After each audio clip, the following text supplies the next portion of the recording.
There we are. So this is Jen Toksvig calling in from the larder with the wonderful Bethan Marlow, playwright, theatre maker, and awesome person generally. Say hi, Bethan. Hello, hello, hello.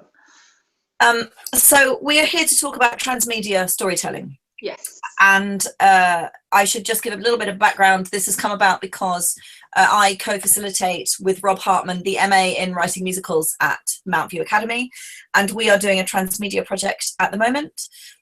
So we wanted to, I wanted to just reach out to some theatre makers who do that kind of work and talk about what it is and how it might work, because lots of people have different impressions of what transmedia is, what that means. So do you want to just talk a little bit about what it means to you? Yeah, definitely. Well, I guess a good way to explain it is how I came across it to start with, and it was a course that I did many years ago now with a company called Cyfle in Wales, and it was the first course of its kind in the UK, I think, and one that they didn't think anyone was going to go to, and therefore actually paid us to go on the course. So we had like a tiny kind of salary or pocket money in order to attend this course. And it was all about finding out what transmedia was. Or at the time, I think it was called multi-platform drama. And when was this? How long ago was this? Gosh, so this was, God, this would have been 2005, maybe? So quite a while ago. Yeah, 2007, maybe. Yeah, a while ago. And so anyway, so we kind of stumbled across this, and it was very much a group of writers. There were 6 of us that were intrigued, that wanted to know more. And we were all kind of writers, I guess, that liked to play with form and that liked to kind of try new things. And we got to talk to all of like the top people in transmedia storytelling who are still there now. So, you know, Lance Weiler would just like pop up on Skype and we'd be hanging out with him. The people who did Purple City at the time, like we were just, because it was a tiny world, like, and still is, you know, to some extent now. And so it was very exciting. It was very much talking about, you know, oh my God, this is the new wave of storytelling. This is the future. This is what it's going to be like. And it really felt like the time where television was invented. It's exactly what it felt like. It was like, oh my God, this time where people were just playing. There were no rules to the form. There was no expectations. And things were literally just starting. I mean, we're talking about way back to like the first kind of vlog, LonelyGirl15, all of that kind of stuff, KateModern, all of that kind of stuff. It's like ages ago. And we got to talk to all of the makers and producers of all that stuff. Amazing. It was. And so, but what I got from it more than anything else, the thing that really got me hooked to it and the thing that makes me keep wanting to come back to it is the fact that there are still no rules. And so the fact that it is a way of telling a story where the writer is on the front line. Yeah. So it's not TV where the writer, you know, produces and presents something and then it's taken on another journey. It's not theatre in the sense that, you know, you have this rehearsal process, but then it's locked and it's presented to a live audience. It's the excitement of it for a writer is that you actually have to lose a bit of the control in order to fit the form, in order to interact, and in order to give the audience, who are very active, a place to play. And so what's your definition of a story that is told in a transmedia way then? Okay, so I always explain it like this. I always imagine an egg, and this egg is a story, and it's a very whole story. It's complete, and then you throw that egg against a wall, and it's a wall that has all these little holes in it, and basically all the different parts of the egg goes to different parts of these holes. And so for me, all of those holes are potential platforms, and whether they're live platforms, digital platforms, yeah, whatever it is, yeah. But you actually have to go to all of those holes to experience it in order to get the whole story. You see that now with the description that we gave for our project. I'm going to get this wrong now. Is the way that I describe transmedia for me, which is very similar, which is that it is a story told across multiple platforms. And I always say it has to be 3 or more. Okay. Yeah. And that the telling of it It's told across multiple platforms to give the audience a broader and deeper access to the story and the story world than they would have on one medium alone. Absolutely, absolutely. And I think I completely agree with you. And I think something that is a trap that we sometimes fall into is that we get scared that people aren't going to experience all the other. Yeah. So we end up just telling the story on telling the same story on multiple platforms, as opposed to going, no, just go there. If you don't go there, then you don't get that part of the story. Yeah. But also, I also say that you should be able to, for me anyway, then maybe this is just an additional rule I give myself, that you should be able to access just one element, just one medium, and engage with it in some way and enjoy it in some way without having to engage with everything. Absolutely, absolutely. And I think that's important. I think how much, but still get something from it and still understand what it's about. Yeah. Completely agree. Okay, brilliant. So I first found you because I engaged with Such Tweet Sorrow. Oh, cool. You want to say a little bit about that? Yes, yeah, absolutely.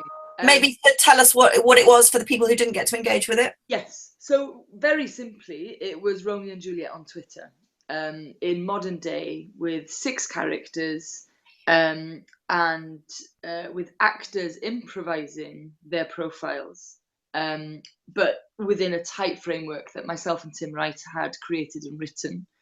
And it was basically 5 weeks, so a week for each act. And we would follow the story of Romeo and Juliet, which, that's put simply what it was. And I loved it. The thing I loved most about it was it felt very immersive. So it felt to me like I could interact with a character in the way that I could interact with anybody on Twitter. There was no difference. Yeah. So I say that about fourth wall theatre, I always say that it's not just one wall, that actually the fourth wall exists in a box around the audience, each audience member. So you can't talk to the actors, the characters, but you also can't talk to the people sitting next to you, and you can't, there's a box around you. And some immersive theatre makes you carry a portable fourth wall shield in front of you so that you're still separated from the story. But what that did for me, Such Tweet Sorrow, was it got rid of there were no fourth walls at all, because I had the same ability to interact with the characters that I do with anyone on Twitter. Yeah. And I think the strength of that was the fact that they were improvising. I think equally one of the things that got on people's nerves was that there were too many tweets. And of course, because all the actors were dispersed wherever they were. I mean, they were at home, or they were in and out of auditions, or they, whatever actors do. But so they were, they weren't all in a room around a desk all together going, oh, so and so said this. So they were also interacting with each other online. We had like I can't remember what it's called. It's called Fire Camp. It's like a back wall, basically, where we would all be talking, and one of us would always be on duty, whether it was one of the producers or myself or Tim, where any of the actors could ask anything. There's some base camp. Is that what you used? No, it was we had a base camp as well, but this one was called Fire something. Okay. Be interesting to know, because it's always good to know the stuff that helps that, Yeah, it was a private chat room, basically, where we'd be talking to the actors if they were stuck with anything during the time, especially the times that were extremely immersive, like the party, for example, the masked party, and the fight.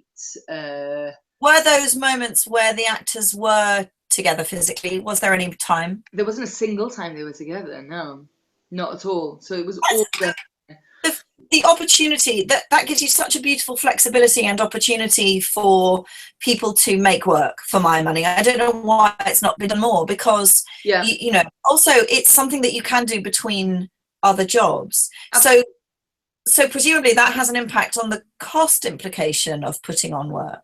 Definitely. I mean, I have no idea what the budget was for that production, but considering it went on for 5 weeks, and it was cheap compared to like a fourth wall theatre. Yeah. And I think that's what was so nice, because I learned so much from that project. I really did. Because the only project I'd done before that was one that I had literally written, directed, and produced myself, called Hattie Rainbow, which was a vlog series of a girl trying to adjust to university life. So it's all videos. Videos, yeah. So it's videos. So it's vlogs and songs, and so so that, like you say, that was something I was doing very much around everything else, because it was possible. But what was great about Such Sweet Sorrow is really kind of, so there was a real tight framework, as I said, in terms of what me and Tim were writing. So each character every single day would have a new table, and on that table it would tell them where their character was hour by hour for that 24 hours. It would then tell them anything that they would need to know in relation to any of their other characters. We would then highlight things that definitely needed to be tweeted. So we would never write the tweets, but we would say exactly, you know, be like, really important that you state now that your sister hasn't come home, for example, or, you know, any of that kind of stuff. And then there would be other stuff of things, suggestions of what they could tweet about, but that was kind of here and there, you know. And then they had rules in terms of what they would interact with, but especially on times like the mass ball and stuff, of things to basically go that they could wander off, so they could be completely immersive, chat, you know, to anyone who was there and interact, but that there were times then that we would be on the back hall going, right, you need to get back to this part of the script now, or part of the grid, in order for that bit to go on, because there's someone else, you know, that's waiting for that tweet in order. So all of that was really, really structured, but in a way where they were able to be really free. And of course, so one of the things that happened was that the actors really got into it and they really enjoyed it. So at times there were too many tweets because they were just having a lovely time. Of course. Yeah. And that's the danger, isn't it? That when you feel like you're fully immersed in it as a performer. Yeah. We're talking back to the times where hashtags were really new. I mean, this is a while ago. So we didn't quite know how to use Twitter either, I don't think, at that time. You know, like, just as literally, like, personally, like, that's become a habit that's a bit more formed now than it used to be, I think. Yeah, and not knowing how it would maybe manifest in people's lives is hard as well, because you're writing a script not really knowing when people are going to be tweeting, or where, you know, that you also have to make that choice for each individual character, don't you? So you have to be like, when would so-and-so tweet? And we can't have them tweeting when they wouldn't normally be tweeting, because that would be weird for the character. Absolutely. And now there's that question as well of, well, would Twitter be the platform for that specific character, or would they have gone to something else? And because there's more choice now as well. Yeah, of course. Yeah. So I'm interested in song, because I know you're currently writing what it says on your website is a play with songs. Does that mean musical, and you just don't want to say musical? Well, it's really weird, because I think what happened was, because it's always been sold as a play with songs, but it's really interesting. Now that the flyers are out, they're calling it a musical. And so I was like, okay, so we've been able to get over that and call it a musical. Because it's got loads of, it's got 14 songs in it. Amazing. And there's a choreographer attached. I mean, of course it's a musical. But yes, so that is a musical called Cysgu'n Brysur, which means sleeping busily in Welsh. And it's based on songs from a band here in West Wales called Bromas. They're a young band. So I was given their music to write a musical around it. Like, one of the actors told me in the rehearsals, like, so this is kind of like Mamma Mia. And I wasn't sure how to take that. I was like, maybe can we say We Will Rock You instead?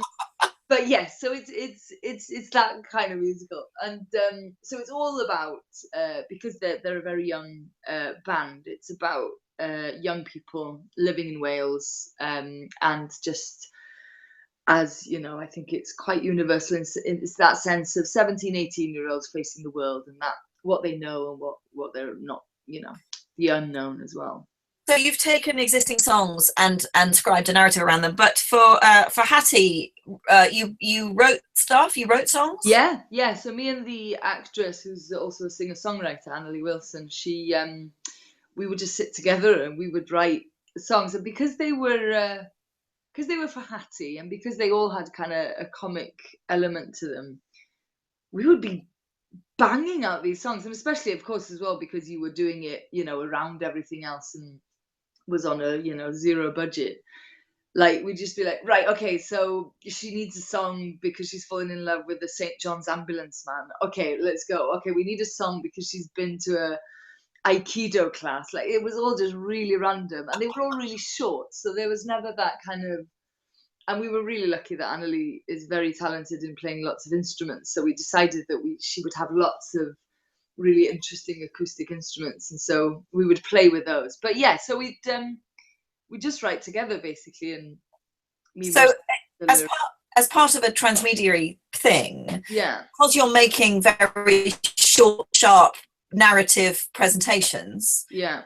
blogs, or there's a very limited space for song. So talk to me about how you made choices about song structure, because some of them are Yeah. tight, right? Yeah, some of them are very, I mean, they're all, I would say, a story. Every song, I think, is just a story. So whether that's, her talking about being homesick or actually telling a story. So it's a bit like a vlog, but sung. Otherwise, in terms of story, I mean, yeah, at that time, I think the length of videos that people were watching was hitting about 2.5, 3 minutes. I think it's gone up now. I think it's hitting more between 6 and 7 now that people stick with things a bit longer. How do you find that stuff out? Yeah, so that does, I'm sure that would change as well if you were, to write something now. So yeah, it was just really just trying to get to the point and trying to, yeah, the titles were always really important and making sure that people would want to watch it and trying to get views. The Aikido video has got a ridiculous amount of views because people thought they were going to watch something with Aikido in it.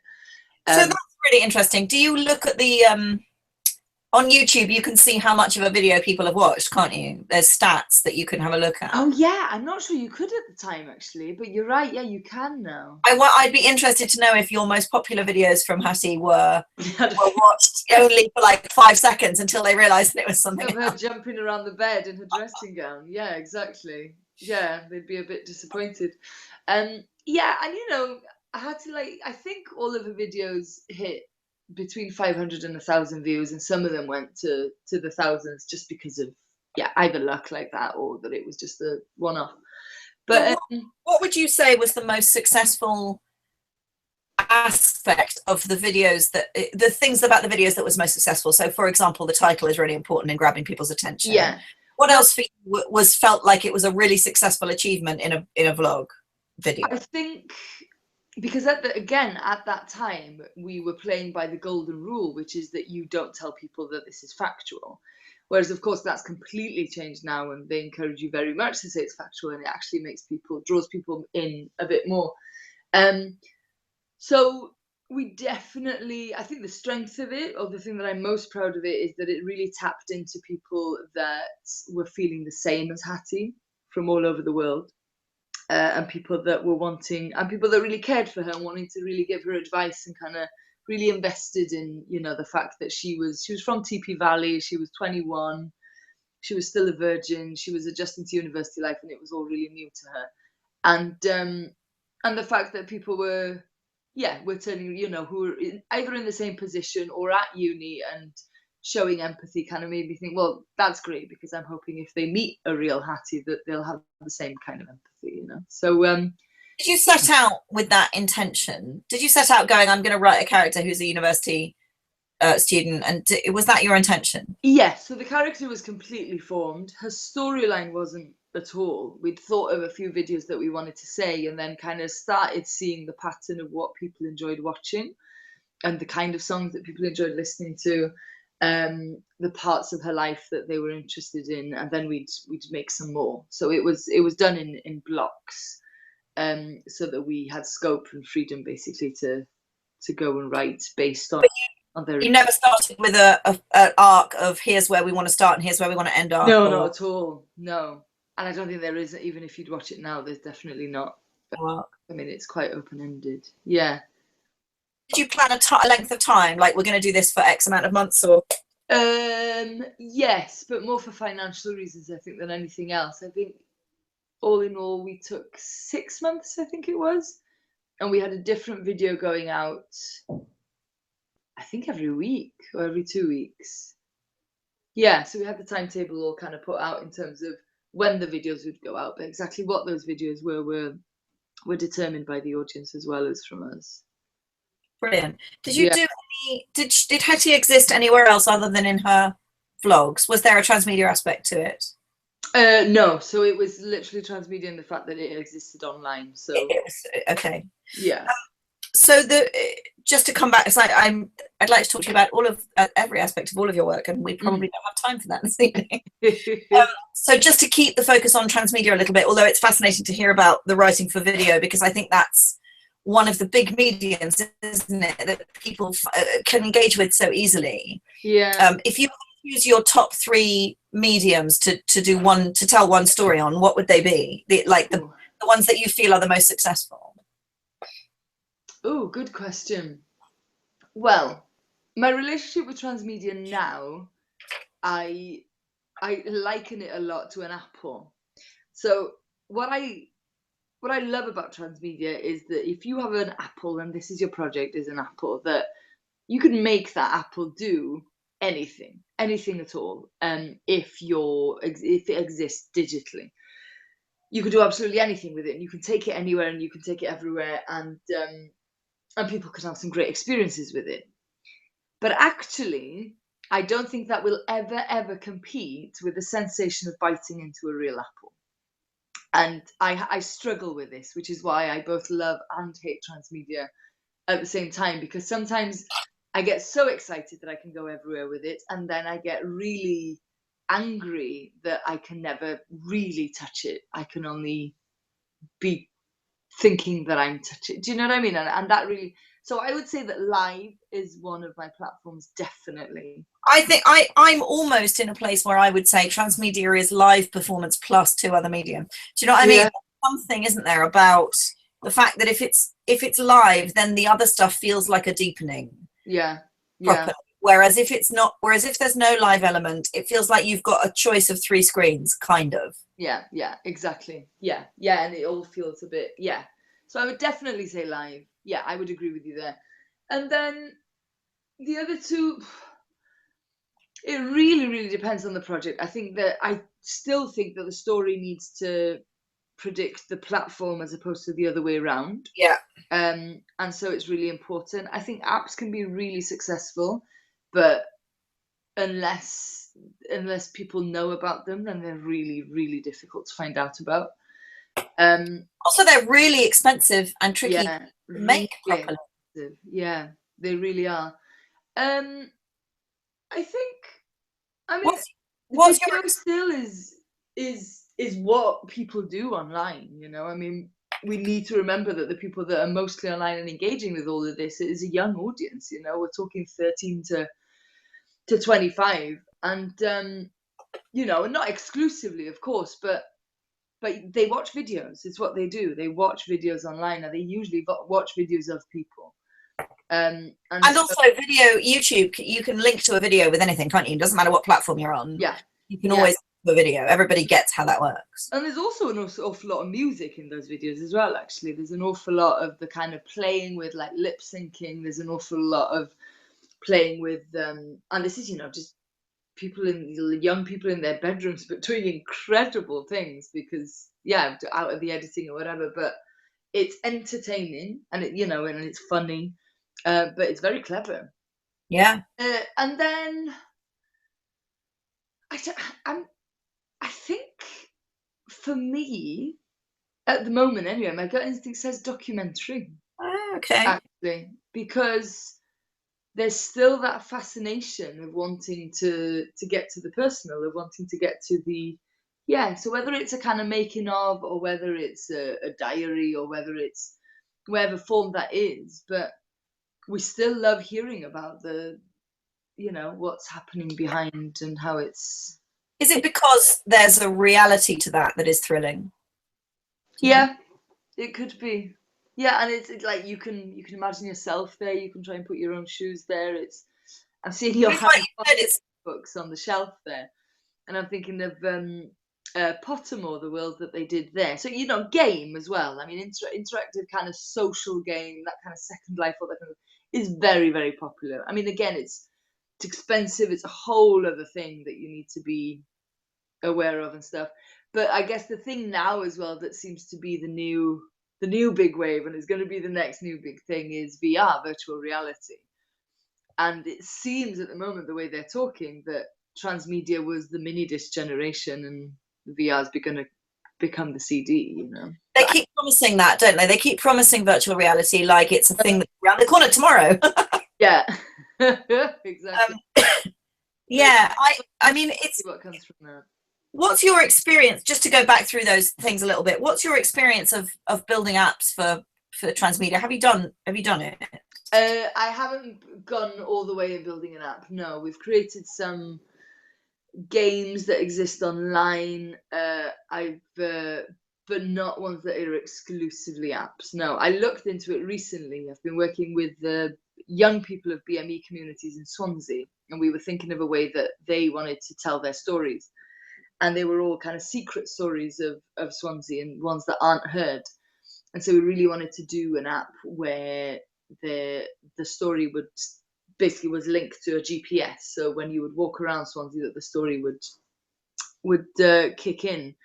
But it was too expensive. Yeah, seriously. Apps are basically 6,000 plus, and plus maintenance every year, which is also in its thousands. So it's and then it's really hard you can't market. There's not a place to market apps. They just all exist in the App Store, and there's no place there for, you know, so there's not a place for you to actually let people know that it exists, and that's hard. That's really hard. But I enjoy, like, most recently when I've been like experiencing as a player with transmedia stuff, I've enjoyed apps. I had recently played Karen from National Theatre Wales that Blast Theory had done, and that's an app of I think she's a life coach, and she talks to you and you get to kind of interact and press these things and stuff. And they've done something really clever, which is also really annoying, but in a great way, is that she keeps messaging you if you've started, like, I guess, a level, but not finished it. So if you've started watching a video and for whatever reason you've cut it off. So at the moment, I did that last week, and I keep hearing her going, you know, so when are you coming back, and you don't get away from me that easily, and all this kind of stuff. And it's like, oh my God. So it just feels real, you know, and that's probably the buzz of it, isn't it? As soon as it feels like there's really... Interestingly, I played Karen, and I stopped playing. I deleted it halfway through the game because, and I'm trying to think, it's a while ago, so I'm trying to think why. Yeah, I enjoyed that to begin with as well, because it felt like a real connection. Yeah. But the further on, I hope I'm not going to spoil the game for you, but the further on I got with the game, and it didn't take long actually to get to this stage, right, the more, and the thing about it is it becomes more about her. Right. You. And therefore, at the moment is that I'm getting to choose some things, and I'm actually even getting to type some things in about myself and share with him. Oh, okay, yeah. And I think those bits of information the game uses to make choices as to what to present to you, I think. Right, okay. Certainly seemed that way anyway, and that's fine. I don't, you know, that is genuine interaction. But what I kind of wanted it when she first asked you a question about yourself, because she does in that life coachy kind of therapy way. Yeah. It felt risky, and I kind of liked that it felt risky. Me too. Yeah, it was that thing of how much am I really going to reveal here? How much am I going to play honestly, or how am I going to tell this AI that, you know, and what's going to happen with that information? And actually what happened was that information became less and less relevant. Oh, okay, that's a pity. Yeah. Well, yeah, because the invitation that was made, so this is a good thing to talk about, isn't it? Because the invitation that was made to me by the game narrative story, because it is a transmedia story, yeah, the invitation that was made was that it was a personal thing, and that my personal stuff was going to have an impact on the game. Yeah. Yeah, and that's why we're playing, right? Because it's a life coach. Yeah. Yeah. So the invitation felt slightly false after a while. Okay. So let's talk about that. How does one make the right kind of invitation? Because when we're talking about transmedia, I know that live invitation is how to bring people into the room is one thing, but how to invite people into a video, how to invite people in to something on Twitter. Yeah, because I think as well, we have to get away from the TV and film way of gauging success on a project, because we're still talking about figures. We're still talking about the amount of people that play and the amount of people that watched as a form of success. And I think that's a real hole and a trap to fall into within transmedia, because I really don't think it's the case, and I don't think it should be the way that it's measured, because yeah, there are times that, of course, because that's the thing, right? We're feeling this pressure to think, how do we make sure that everybody knows about this so that everyone comes in?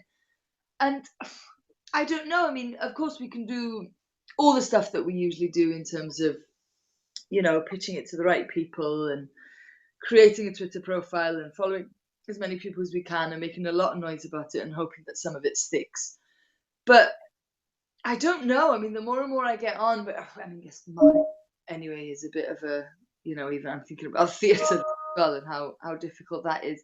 But I think right now, what I think is that you just need to make sure that you're approaching and that you're connecting with the right people for this game and this experience, the people that need to hear about it.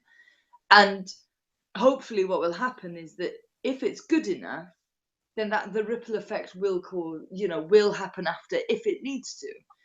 So, if you get through if you're going through the right gate. Yeah, exactly. And you're making a clear invitation.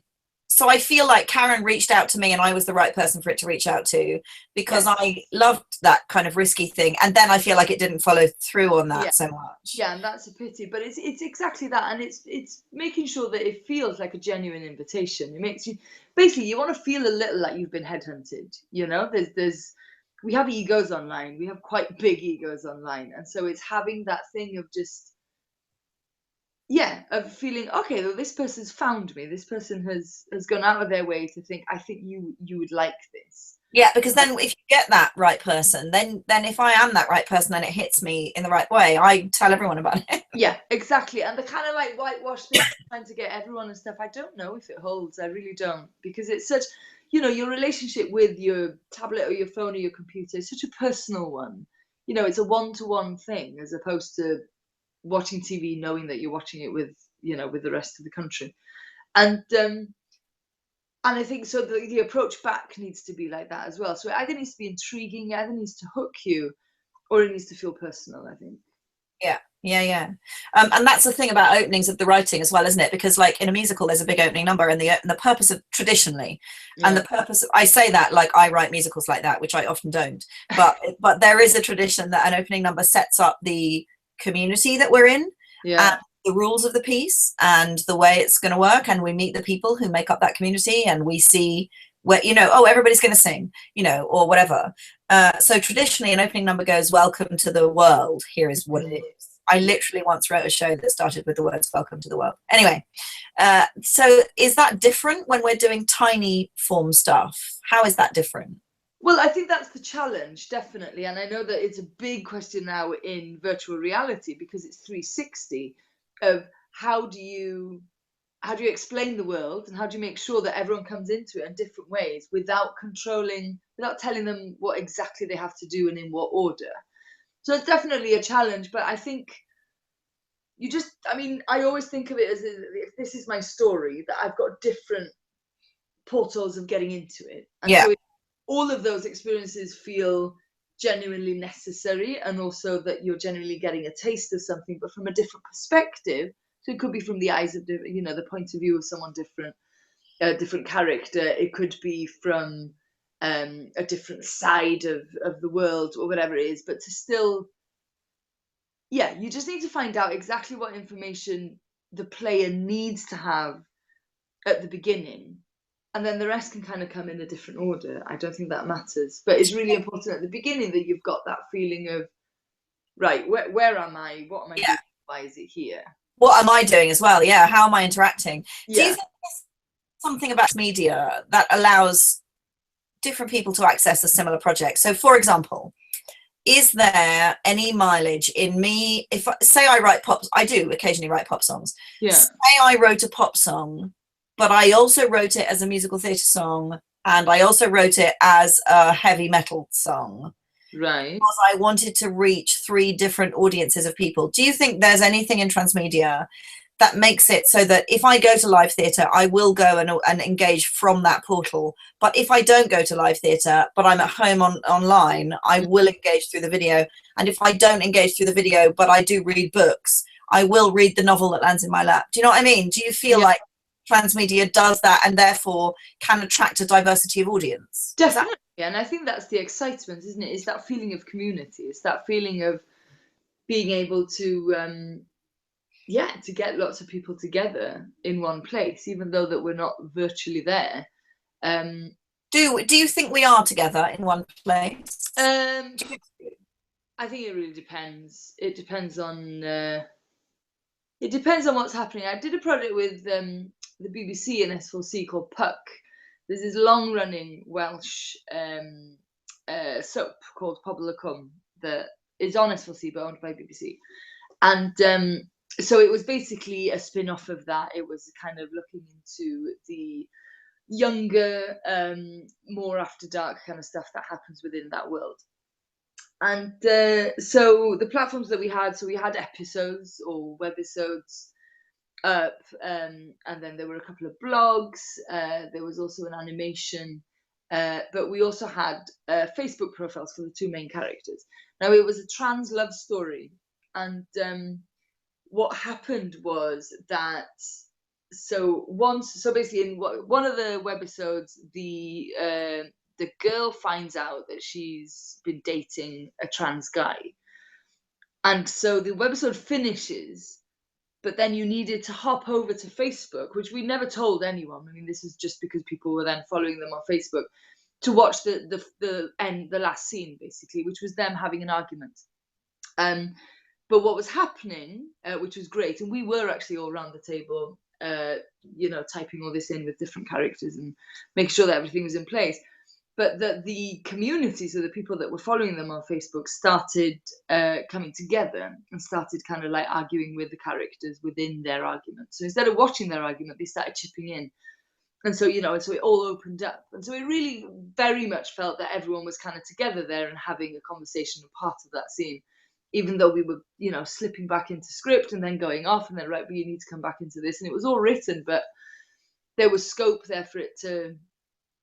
Yeah, so I think if you create something like that, I think it's really important when it happens. I think it's great because I think, there's a lot of us that hang out online, but we do feel that we're part of a community. Now, whether that's your closest friends or friends on Facebook, or whether it's in, a chat room because of you've got similar hobbies or whatever it is, or you're wanting a completely, experience that's completely different to you and your life. We're seeking that, I mean, we seek out connections, don't we? We do. Whether it always happens, I don't know. I think the party as well in Such Sweet Sorrow definitely achieved that in terms of everyone, at home wearing their homemade masks and playing the same Spotify playlist and being in the same room or the same party and chatting to each other. And I guess it then depends on the kind of player that you are, whether you're a player that just wants direct interaction with main characters or whether you want to create your own stuff elsewhere. I know that some people for Such Sweet Sorrow started creating wiki pages and started making they did like a montage on YouTube for Tybalt and for Mercutio and all this kind of stuff. And so yeah, I guess that then depends on where you are in that pyramid of how committed you are as a player, Yeah, and also what kind of excuse me, what kind of engagement you enjoy. I mean, I make immersive stuff where people come into the room, so it's not really, I mean, it kind of is transmedia in that we do a lot of capture in other mediums during the live performance, but it is mainly capture of live performance rather than transmedia presentation of storytelling. Yeah.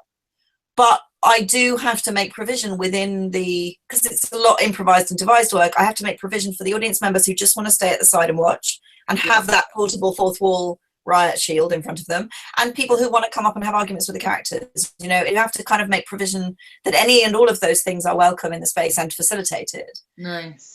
So I guess you also have to make space, don't you, in transmedia for people who want to watch online and be distant and be like an eye from the ceiling, and people who want to watch online but actually want to engage with someone in the room. Yeah. They can't be in the room. You talk about the 1990 pyramid, and I guess the numbers are still the same. I haven't heard otherwise. So explain that for people who don't know that. 1990. So basically, 90% of your audience will will be exactly those people who, you know, who need that fourth wall. So they'll tap in, they'll watch a few things, and they'll very much look on the outside, but they won't add any content or interact with anything. And then 9% of your audience will interact a little, will follow a few things. They might chip in with some things, or not follow through. So they might commit to something and then pull back. And then it's 1% of your audience that actually are committed and engage fully in everything, and also start adding their own content. So this is why, of course, the pyramid is the wrong way around for it to be financially attractive to any, you know, with funders. I mean, this is why there's the whole problem about, you know, how does Transmedia get funded? Because of course that 1% is also what most of your money goes into as well, you know, in terms of like the creating of that content and stuff. And so that's why it's really hard to gauge that success, because then if you think about having, well, even 500 people, you're only talking about 5 of them fully engaged. Now, of course, I mean, someone's going to laugh at you if you're going to go there and say, you know, this is really successful, we got 500 people, it's great, there are 5 of them that are really engaged. But actually, and that's why I think the numbers can't work in the same way, because it's just so different. And it's just, yeah, it really annoys me that, because, you know, the internet is a place where we can hang out in tiny clusters and massive ones, and the success of it just can't be gauged by that, I think. Also, the the interesting thing about making immersive work, yeah, I mean, I know there's been a lot of excitement over the years about, oh, we've discovered transmedia and it's the future, or we've discovered immersive work and it's the future. I think it is. Actually, I think it is. I think the 1990 will change, but I think we are still very tied to buildings, theatre buildings. Yeah. Fourth wall presentation in that way, that people think that is the norm, and that anything is innovative or unusual. I hate the word innovative. I think it just means unusual, you know, weird, not normal. Yeah. But I do think that do you know about fun palaces? Do you know about that? Oh, yes, I've heard of fun palaces, yes. Which, for those who don't know, is a movement, effectively, to create one weekend a year the engagement of arts people and science people together in a big community event that could be anything that the community wants to make. And it is probably 1990 in that 90 people engage with it. 90% of people engage with it, and 9% of people kind of wander in and wander off again, and 1% of people, I don't know, just have a bad opinion about it. I think it's the side. And I think the more that we as communities have experiences where we engage with the arts in that very proactive way, the more we can turn that stuff upside down, and the more that will become the norm, I think. No, I agree. And I think it's that thing of, because I'm definitely, in terms of my work at the moment, so I've been working lots within and with communities, whether on verbatim pieces or working directly with community members to create work. And there's definitely something, there's a buzz and there's a grasp within that reel. Now that reel doesn't have to be live, of course it doesn't, but in terms of just that, and whether it's because we want something to relate to, whether it's because, you know, drama will never be as good as something that's real, or I don't know, I don't even know if I believe that, but there's something about creating something that seems real within a real world that's really gripping for me at the moment. Yeah, I mean, there's something about, I've always said, I think story works this way with an audience. I think you get confession, connection, catharsis. I think a character comes on stage and makes a confession about some emotion they're feeling within a context, and that allows an audience, because someone's confessed, it allows the audience to connect with it, and then you get catharsis. But that sitting in a seat having catharsis thing is just not useful for me. I find it less useful and less interesting and less engaging than having what I consider to be a real experience within a manufactured environment. I mean, I need to suspend disbelief. I need to feel safe. But on the other hand, I don't mind if it's a manufactured environment, but I want to go and have a chat with people. I want to go and I'm very cerebral, so I want to go and talk to the characters and go, what are you doing? Absolutely. And try and stop them or try and change something, right? And actually, I think we're, as theatre makers, often very afraid of giving the audience agency. And I don't know why, because I think a character should be as real a human being as any other human being. Yeah. But if I had determined that I was going to do something, it would be very hard for a stranger to come up to me and in a short space of time persuade me otherwise. Yeah, absolutely. I'm looking at the moment. I have this Creative Wales Award as part from the Arts Council, which Congratulations. Thank you very much. Thank you. Which has given me this time this year, basically, to look into the thing I'm exploring is the possibility of the audience as co-creators of theatre, and really looking into that thing of the immersive, interactive theatre that we've got, but whether there's another level, basically, because even and I love going to whether it's site specific or whether it's immersive in a way because I get to experience something. But I still feel that nothing changes even though I'm there. And that's becoming more and more frustrating, So it's just that feeling of just wanting to think, well, is there a possibility for us to give away some of that control without losing, quality and purpose and I think human beings love stories. I think if you say to someone, we're going to tell a story, don't mess with it. Just help tell it. That's a thing, I start some of my shows going, here's a book we're adapting today. This is how it ends. Here's the story. Talk to me about You Me Bum Bum Train, because I have a You Me Bum Bum Train theory that I want to run past you. Oh, okay. I've never experienced a You Me Bum Bum Train. Nor have I. No. But I have a theory about it from an intellectual, distant standpoint that may be entirely unfair. People have said, and I have said, isn't it awful that there's actors doing this for no money or whatever? Yeah. And I know that it's all voluntary and that if you volunteer, you're volunteering. Yeah. But I had to step back from myself and my own judgment about not paying actors money and think, okay, it's a big bunch of people and one person. That's what it is, literally. Yeah. And what is that? Who is watching whom? And if we are saying we are audient to a story, what is the story being told? And I wonder if the story being told is the experience of the audience member who is the person who is going to make a journey of discovery through the piece. And let's be honest, narrative is mainly about people making journeys of discovery. Yeah. And it's one person going on a journey of discovery and a bunch of people watching them. Or is it one person going on a series of experiences? Yes, but that I think is the same. If you go, you put a character through a series of experiences, and you think, well, they'll probably change, right? Yeah. Because I don't know if and I don't think that You Me Bum Bum Train claim either to that they have like a strong narrative that you follow. It seems that you go from room to room and something quite overwhelming and amazing and epic happens. Yeah. But from a point of view of from the point of view of who is the audience. I wonder if the actors shouldn't be paying them. Yeah. Because they're getting to watch the person going on the journey. Yeah.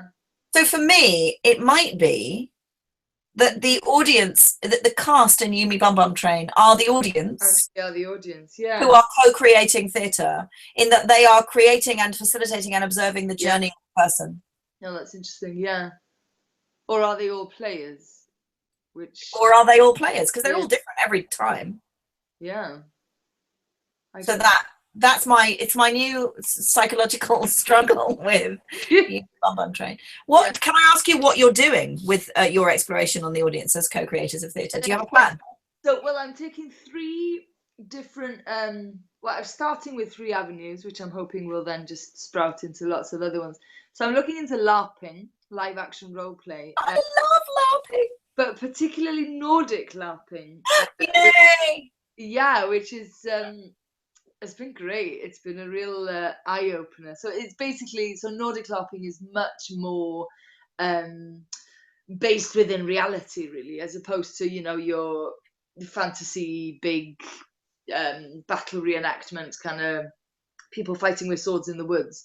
And there's an array of different ones that you can go for, so they can still be quite weird and wonderful. Like I went to a Nordic LARPing, or black box specifically, which is in a set in a studio, a theatre studio, and music and light is used quite minimally. I think that's something that they're still kind of developing on how to use it and stuff. But so it's much more imagined, the set's really basic as opposed to being in a real place.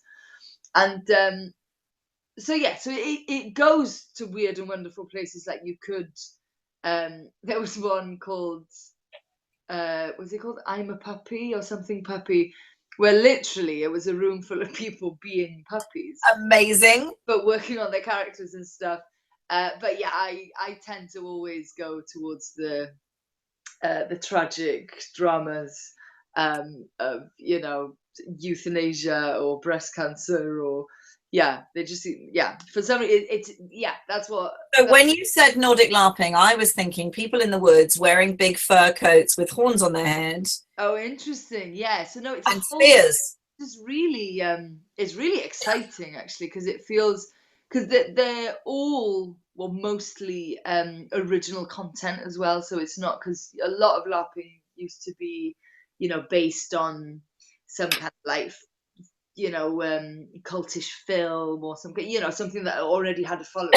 Right, vampires in the woods, right. Exactly, yes. Although they do have one called College of Wizardry, which is where you go to after graduating at Hogwarts. And so they've used the world of Harry Potter, and it's over a weekend in this castle in Poland. They've done it in so much as they can without being sued, presumably. Exactly, yeah. I think whoever it is that owns Harry Potter have given them the permission to play it for a certain amount of years. I think like 3 years. It's coming to an end, and then they have to kind of start changing. So, you know, Harry Potter isn't there, for example, but you don on your wizard clothes, and you're given, or you create your character, and you've got your timetable for classes for that weekend, and then the drama happens within that. So I've been looking in that, which is very much about the audience being, you know, the creators of it, because there's no actors. I'm also looking at transmedia on quite a wide scope, from the virtual reality all the way to things that already exist now, of just when the audience are, you know, completely interactive, and therefore they co-creating it as well, to see if there's any influence of that I'd want to bring back to live. And I'm also looking at community or socially engaged art, which but particularly long-term ones, so where the audience actually have been on the whole journey of creating the piece. So there's a company in Australia that work for many years in different communities creating a piece. And so yeah, so whether there's something within that, you know, of just because I've been really lucky and done quite a lot of work within communities here in Wales, but the longest I've been able to be engaged fully with a community on any project based on funding and time and expectations is about 3 months. And it always just feels like, in order to kind of get a grasp of a community and find their voice and really create something that, you know, that everyone is proud of, I just think that there's more to it. So what if we were with a community for 6 years, or, you know, what's too long, too short, you know? I developed but have yet to produce, because we tried to start it in the millennium and everybody's funding was going to the Olympics. Yeah. Around the Olympic year, and everybody's funding was going that way. But I have a plot for a 10-year community play musical. Wow.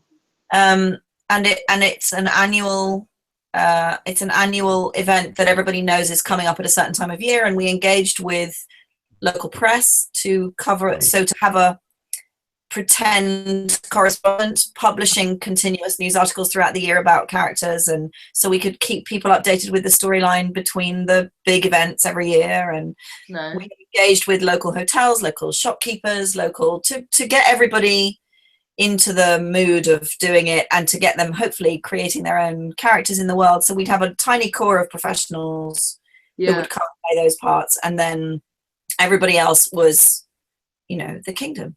And we never got to make it, but if I ever find a town that will let me do it, I'll let you know. Yeah, please let me know.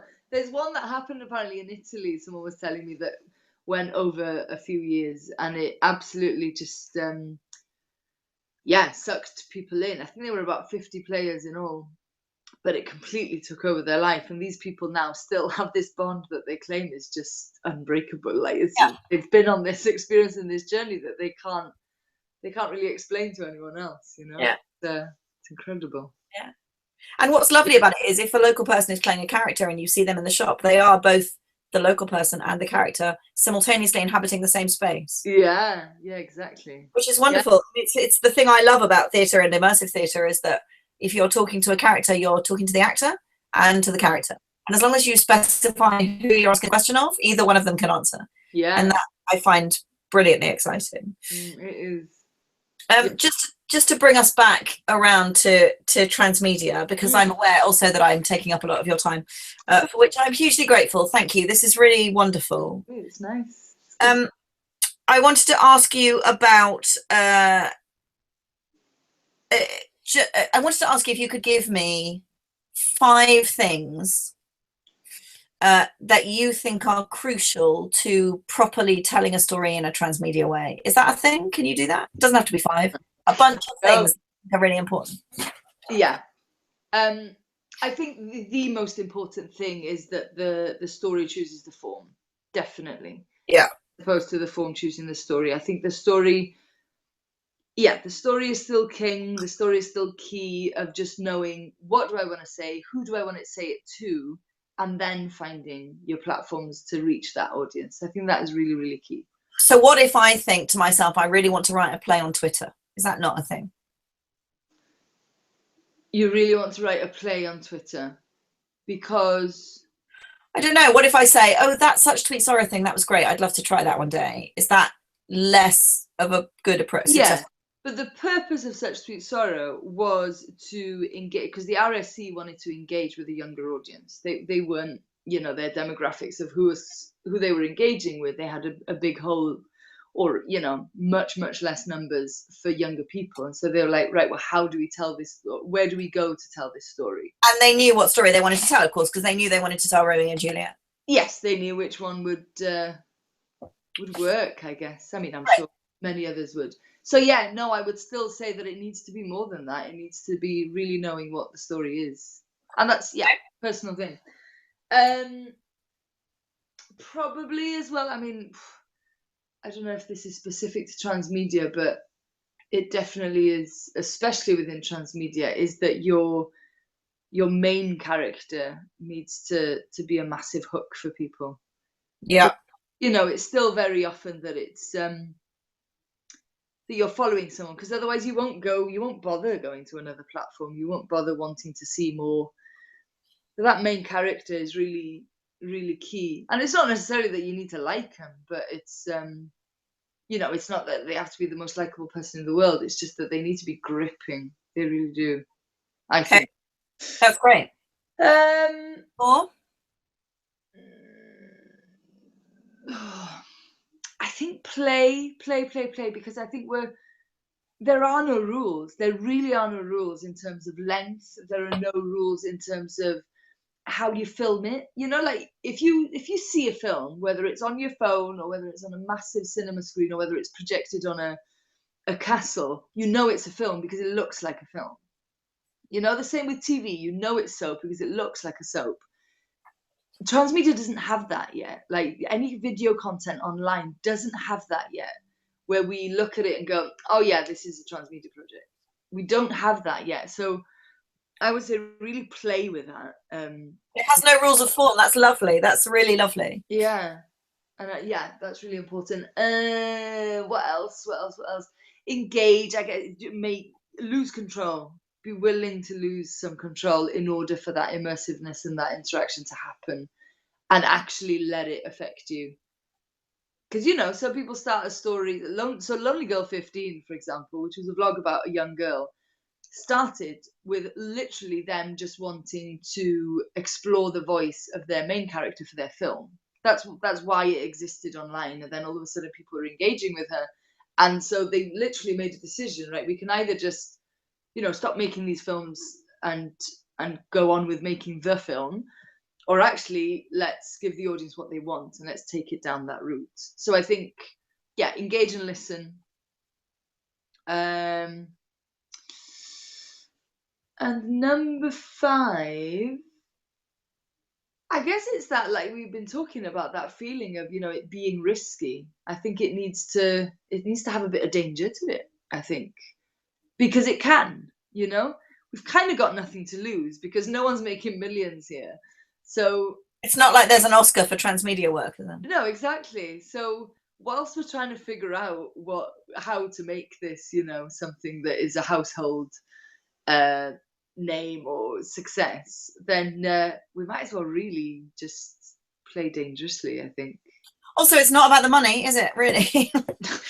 Not about making a fortune out of writing for transmedia. It's really not. It's really not. You get something more out of it, and it's just, yeah, exactly. Like, you know, it's yeah, that's not going to get you anywhere. But yeah, I'd say play dangerously, definitely.